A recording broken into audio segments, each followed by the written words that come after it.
Hey, what's going on, everybody? This is Tyrone back with Tech Life.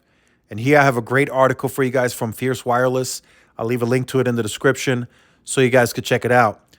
So this morning, AT&T CFO Pascal, he was part of a fire chat with Oppenheimer. And it was a very, very interesting conversation that took place. And not to go off topic of what's being discussed in this title and in this article, but there was something very interesting that I felt like was way too early. But AT&T gave us preliminary numbers for Q4.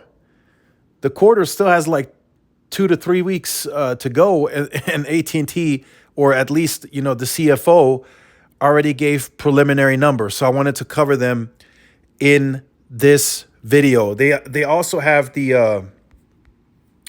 they also actually have it listed in this article. So there it is. So he says the way things are going, AT&T expects about 500,000 net new customers for the fourth quarter. So he just put it out there, right? He's saying we're going to add 500,000 for the quarter, which is really right around what they did in Q3. It's a little better, but not by much. So that's very interesting that they did it so early. I still think there's time left to maybe accelerate, but they're the experts. They know the numbers. Especially the CFO, he should know all the numbers. So we have to take it at face value. Now, of course, these are still preliminary numbers, so none of this is official until they report. But we can speculate that, give or take, they're going to come in right around the 500,000, if not right at the 500,000. So that's going to be interesting. Now, here's another part that he also gave preliminary numbers on the fiber ads. And this one is very interesting because they're going to come in light. He says they're going to do 250,000 fiber ads for the quarter. That's below expectations from the street.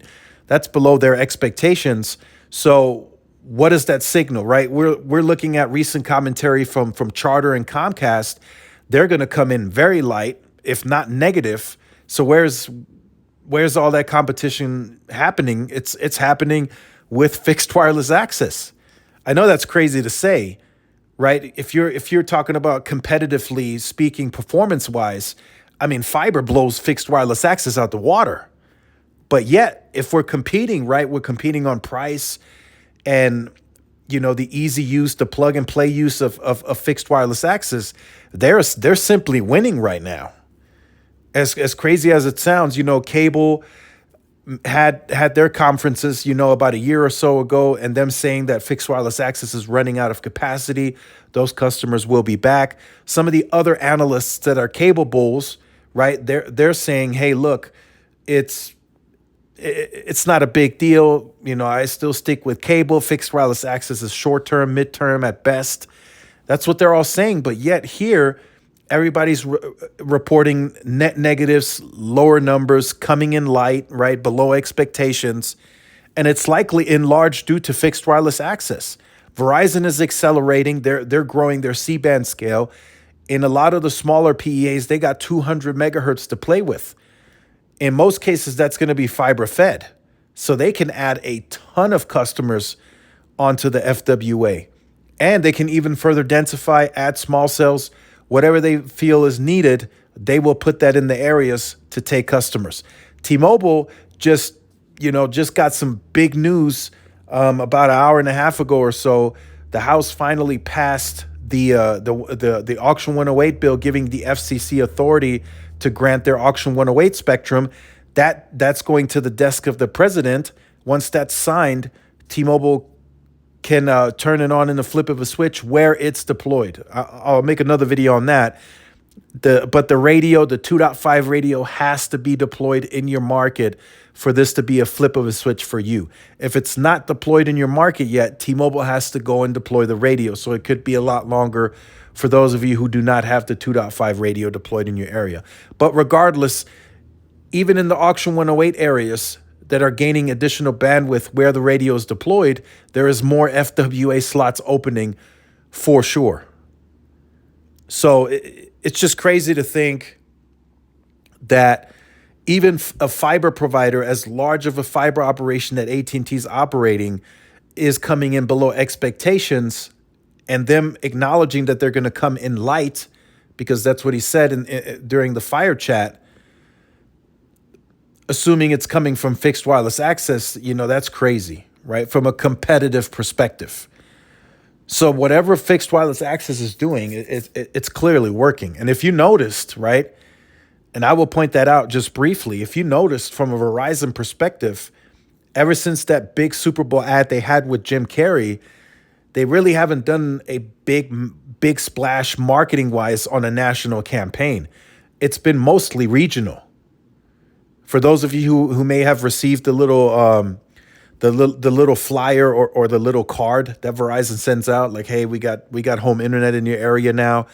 So they've been driving positive net ads on FWA just from doing a regional marketing approach in the 300,000 to 400,000 range. Just imagine once that C-band is more scaled and Verizon really goes big on a national marketing campaign behind FWA. I mean, they could peak 5, 6, maybe 700,000 ads a quarter. It's crazy to say, but it's really a possibility here. So again, I'll leave you guys with this. Just very interesting that AT&T went so early. Usually T-Mobile goes early too by history, but they wait at least until the quarter is over. So there'll be some conferences very early in January, and usually T-Mobile gives their preliminary numbers early January because they're always usually really good. But for T-Mobile, and I'll make a separate video on that, I expect them to have an insane blowout quarter. If Verizon doubles or triples their net adds versus Q4 last year, and if AT&T does come in around the 500,000 because those numbers are preliminary, I mean, T-Mobile's going to do 1 million, right? If that's the case, they're going to do 1 million and maybe 1.1 million on the postpaid net adds. The way that this is going, if you guys watch YouTube content throughout the day, on and off, they are very heavily marketing digitally. And I'm sure most of you have seen that commercial with the lady with the white jacket, and they're advertising the 4 iPhones for $25 per line, 4 iPhones on us. I mean, that's resonating very well with the consumer base, I'm told. That's a huge driver in foot traffic right now into the stores and the calling queues. So they're going to have a blowout quarter. I thought AT&T would be at least at 700,000. I was not expecting 500,000. I thought they would be at 6, and at its highest they would be at 700,000 ads for the quarter. But they came in at 500,000. Verizon might be close to 100,000. I mean, T-Mobile's going to do. They did 900. T-Mobile did 920,000 last quarter, last Q4. They're going to do well over 1 million in this quarter. And that's my opinion. I'm speculating, but I feel that's a very good. I think that's a very good and solid guess. So make sure you guys stay tuned for more. Let me know your thoughts in the comments. If you're new to the channel, like, share, subscribe, follow the social media outlets. This is Tyrone with Tech Life, and I will see y'all in the next one. Peace.